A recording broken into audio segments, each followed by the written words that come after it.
Hey, this is TJ. Thanks for joining me. Today we're looking at one of the smallest little synths I've ever seen. It is the Audiothingies MicroMonsta 2. 2, not the first one. 2. Don't let the size fool you. It's actually pretty deep in terms of what it can do, and it sounds really, really great. So we're going to check out those sounds and do a complete review. I want to thank you for joining me in this video. If you like it, please do share and subscribe to this channel. I very much appreciate your support. And check out tjontheroad.com for more. Let's get started.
All right, so what is the MicroMonsta 2?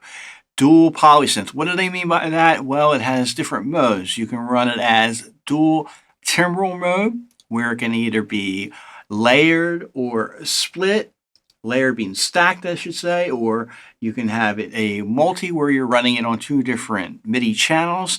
Each one of those layer stacks, splits, will have a maximum of 6 voices. Or you can run it in mono timbre mode where you'll have a maximum of 12 voices. So that's a lot for something so small. Physical features, it is tiny. Look at this thing. Look. Oh man, that's tiny. What you have is a USB out, a MIDI in, and an audio out. And those are your only connections. I do wish it did have a separate headphone out, but again, this is also very inexpensive, so don't expect a lot in terms of connectivity there. You have here your master volume controls. You have these 3 knobs here. F, Q, M they're labeled as, and those can be assignable to any kind of parameter that you want. And also you have the bottom edit knobs down here, and they are also assignable to different parameters. So there's a lot of hands-on with this synthesizer. Very impressive there. On the bottom row here, okay, you have the ability to access the different synth parameters. The top row is accessed with a single click, and the bottom row is activated by using a press and hold.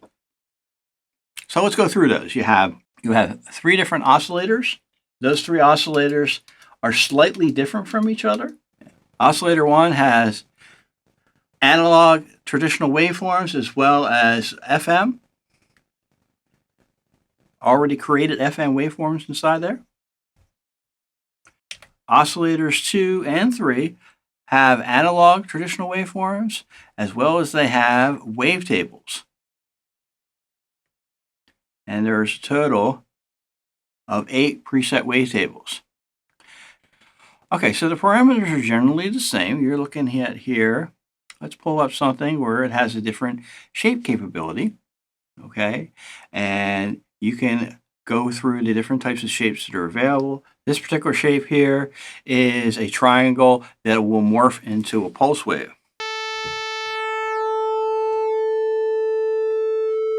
There's a pure triangle, then it'll morph into a pulse.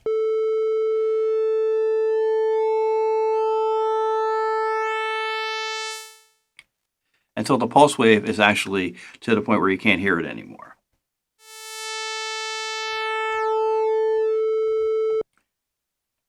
And triangle saw, say for example.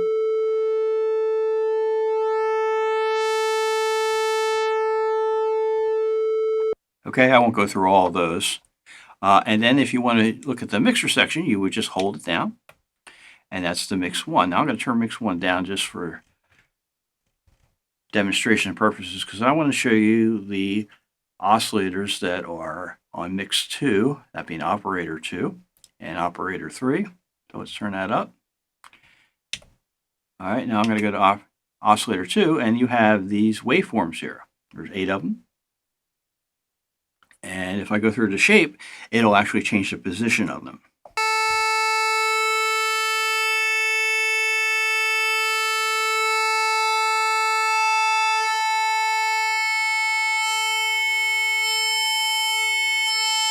All right, let's try a different one.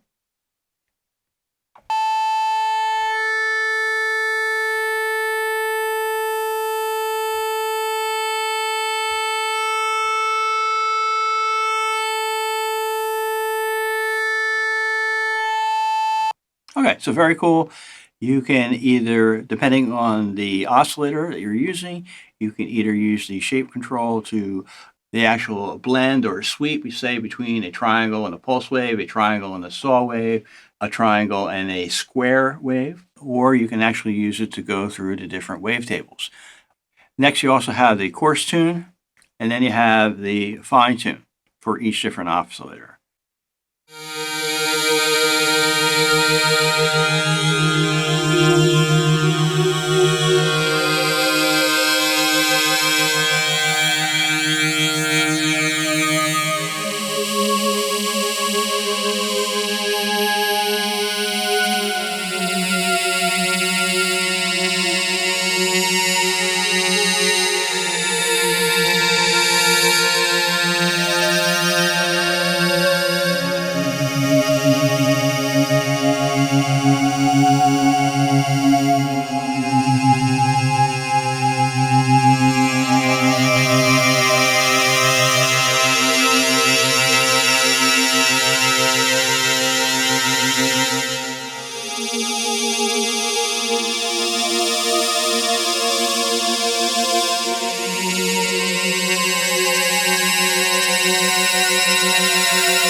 Let's go into the filter here. You have 4 different low-pass filter types. They are signaled by their different number of poles. Here's a 1 pole, 2, 3, and 4. We'll sweep through those. Let's say the single pole.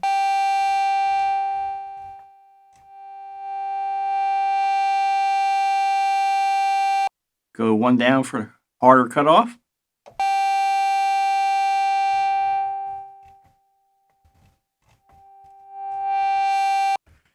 And then 3. And then 4.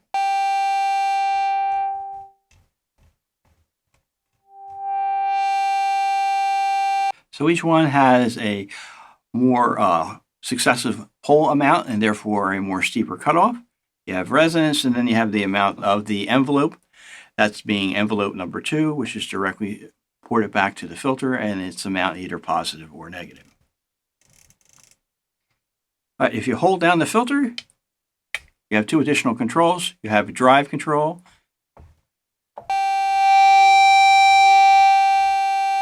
and then you have an overall mix control for the entire preset.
Go into the envelopes. You have 3 different envelopes. They are simple ADSR envelopes.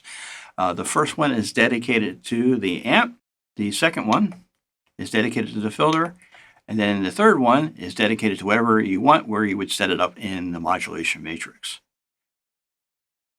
If you hold down the envelope, you go to the voice. Now in here, this works a little differently. If you see one of these, slash parameters, you have different pages that are controlled here. And you have some different parameters here. You can set up whether or not it is in uni mode, or you can actually add different voices there.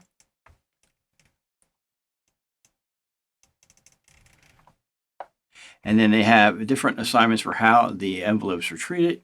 You have vintage mode, then there's modern, mono, and legato. So quick, we're going to the LFOs. There are 3 different LFOs that are available. Those are signable to anything that you want. And they have basic waveforms: sine, triangle, saw, square, sample and hold, a random, a rise sawtooth, a falling sawtooth, a square wave that is positive only, and a square wave that is negative only. You can sync these to the internal clock or external,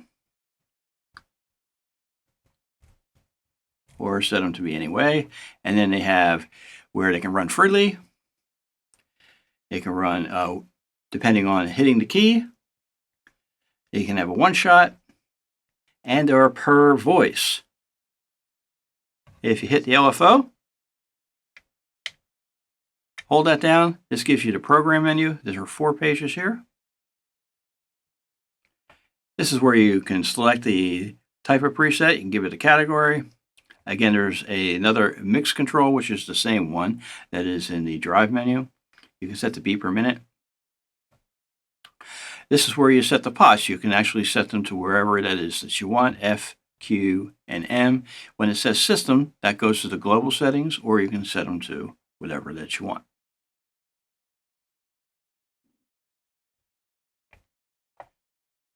Next here, you can also set the encoders, these encoders here, to be whatever it is that you want to assign them to within the preset. And the same is true for 3 and 4.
Next, you have the matrix. There are 10 slots in the modulation matrix.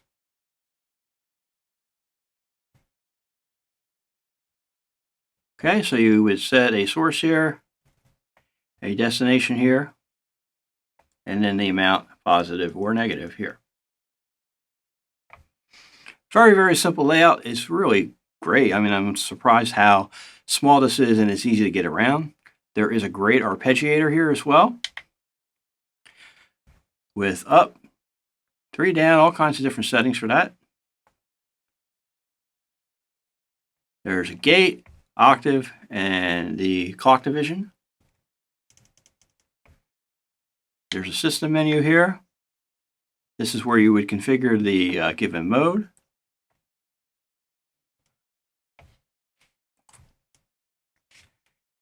Either monotimbral, where it has the 12 voices, bitimbral, or it has 6 voices and you can stack them, or these combi modes where you can do the splits as well as you can do the 2 different MIDI channels.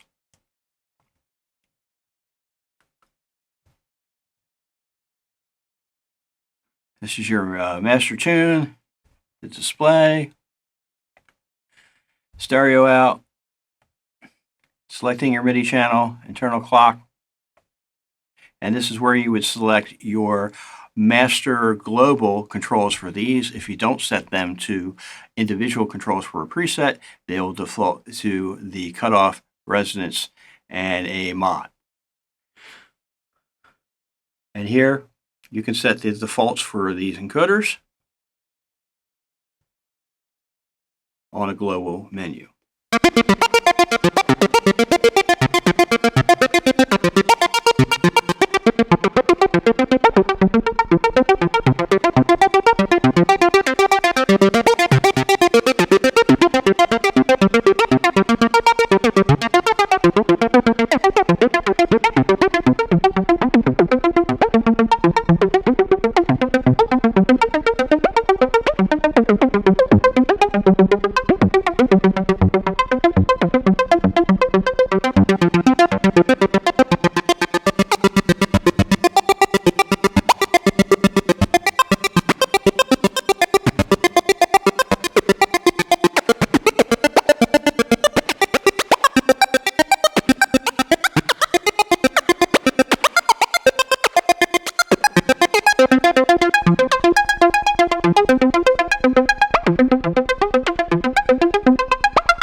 Next, you have effects. There are 2 different effects. There is a delay as well as a reverb. They are in serial, one after the other. You have a couple different delays. You have a few different delays. You have a digital delay, a low-pass filter delay. I guess it's more like an analog type of delay, BBD type, a mod 1 and a mod 2. Time, feedback, level.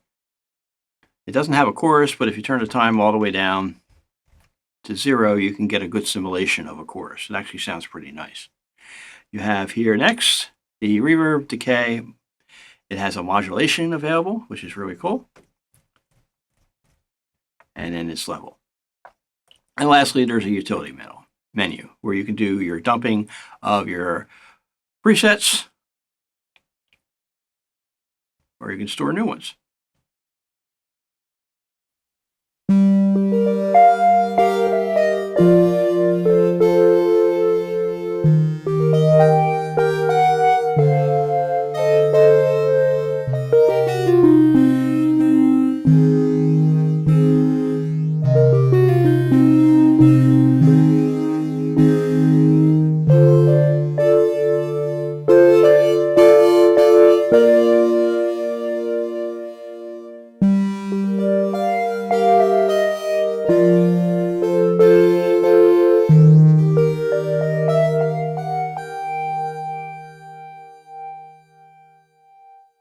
Well, hey, that's it. It's the Audiothingies MicroMonsta 2.